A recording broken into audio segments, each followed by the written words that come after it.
What's going on, people? We're back at it again. We're here at the podcast summit here in Atlanta 2024, and I have an amazing gentleman with me. Tell us who you are, what you do. My name is Kashif. I actually manage the Social Proof podcast. All of the releases of the Social Proof podcast I edit. Well, I make sure that it's edited, and make sure that it's released on YouTube and all the Platforms. All the podcast platforms. I make sure that it's distributed to all platforms, and we have a team that handles clips and all other edits. And it's a lot. So I can only imagine the magnitude of content you guys have to go through on a regular basis. Right. Now, what got you into what you do? Well, I mean, I'm a multimedia professional, period. So music, art, video, graphics, that's my arena. That's been my life since I was 5. So I'm a self-taught freehand drawing, painting, self-taught musician. When I got to high school, I actually studied visual arts. Taught myself guitar in college while studying architecture and graphic design. Got my degree.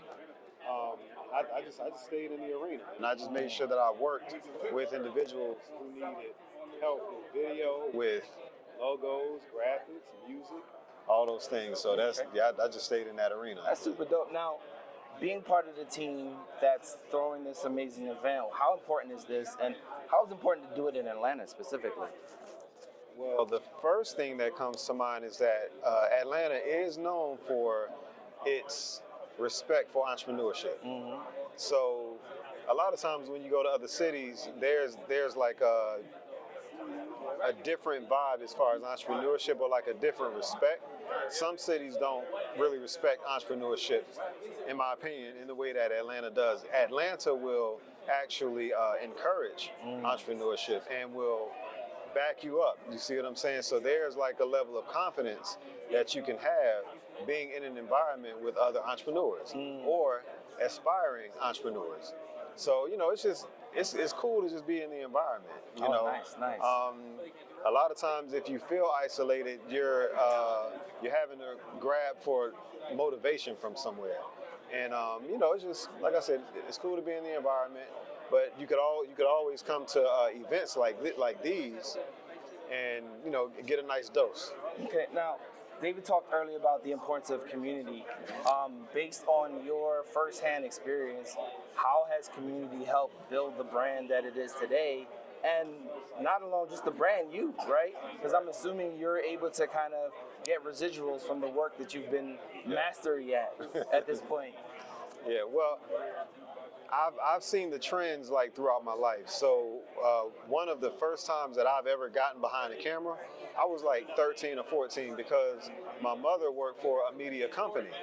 So I was able to get behind a camera and work with teenagers when I was 13 and 14. So my mother's job just had a really great camaraderie in that atmosphere, and it gave me confidence. I was also involved in my church, still am. So like the church community, it's just cool. Like anytime you lend a helping hand, they see your willingness, and you're pretty much put on a job, like some kind of way. Nice. So I believe that David recognizes the power of community. But one other thing that he spoke about in his segment is David didn't speak about it, but Willie Mo Jr. he spoke about it. It's actually like your motive, like what's driving your reason for doing it. For whatever your reason is for doing it, what is that?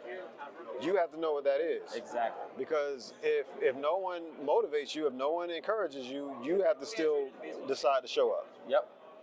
So that's really what it is. So anytime you are surrounded by a community, even if it's not your immediate family, there is a level of accountability that once you show up, people are going to ask you, so you still doing this? Or you still, I remember you said you was doing, X, Y, and Z. Are you still doing it?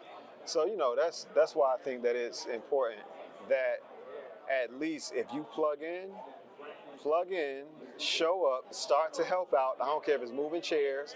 I don't care if it's just whatever it is. It might be switching the camera. You just hitting a couple of buttons, or cleaning up after an event.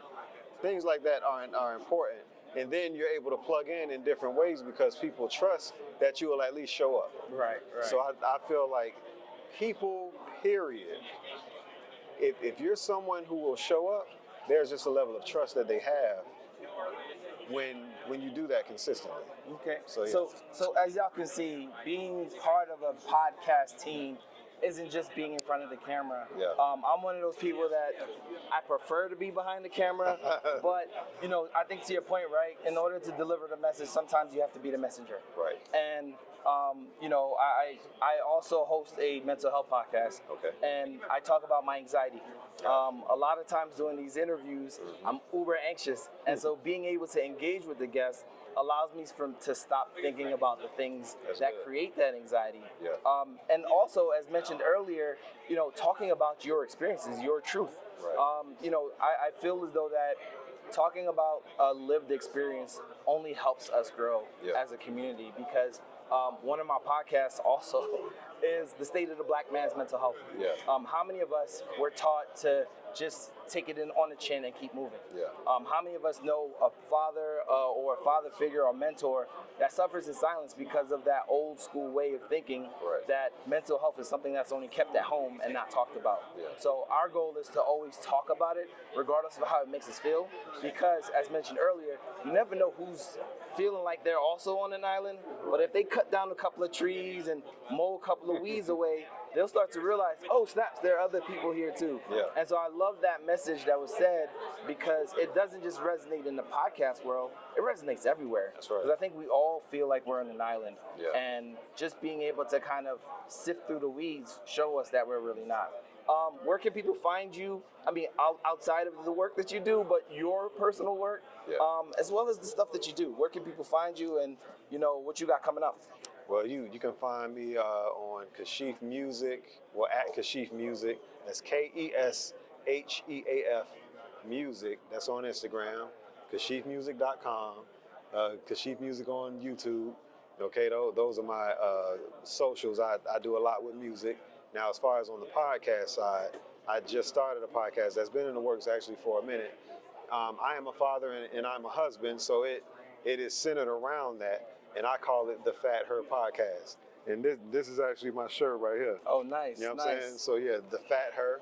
And what it means is the words Fat Her are conveniently, you put those together and it says father. It says the father. It says father. That's dope. So, but what it means is, or the purpose of the podcast is conversations between fathers and husbands, that sharpen one another to lift one another up, and prayerfully we can get women to witness those conversations and actually become restored as a result of those conversations, especially if she is a woman who missed out on a relationship with her father.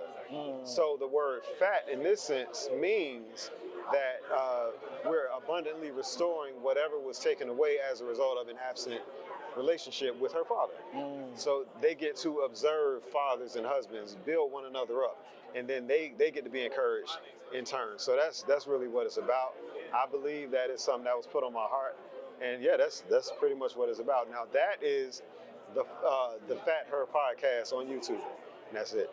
And this is another black man working in his purpose, not just working, walking his purpose. And, once again, we're here at the summit. Hopefully I get to interview a couple more people. Yeah. Until next time, peace.